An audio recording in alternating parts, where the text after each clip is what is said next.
Turning to the economy, Americans saw a big chunk of their stock market savings disappear yesterday over fears of an economic recession. The Dow Jones Industrial Average fell 800 points. That's the biggest drop of the year, more than 3%. This morning's market futures predict another decline at the open today. Don Dahler is at the New York Stock Exchange. Don, what is it that's making investors so nervous?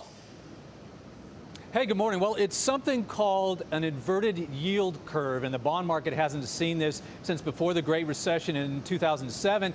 It basically indicates that investors are losing confidence in the economy, and while that might sound scary, it might also present some opportunities for consumers.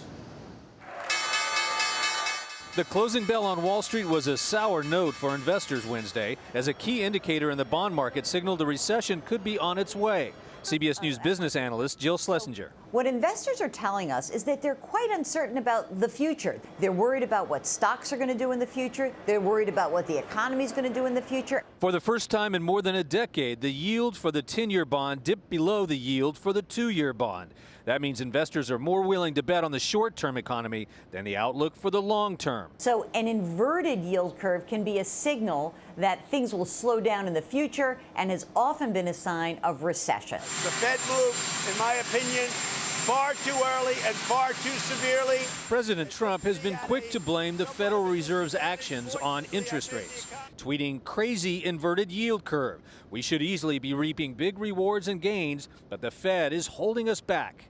But analysts point to other factors as well, including the U.S. trade war with China and economic slowdowns in Germany, France, and the UK.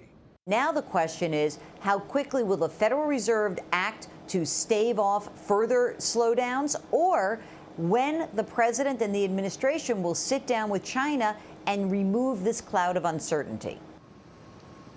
Now, a recession is by no means inevitable, and if one does happen, it could take 18 to 24 months to develop. And there is a silver lining in this. Because of this instability, the cost of long-term borrowing is going down, which might mean it's a good time to buy a house or, Anthony, that new Corvette. How did you know, Don, I was in the market for a new Corvette? Why, thanks. Who isn't? Good point.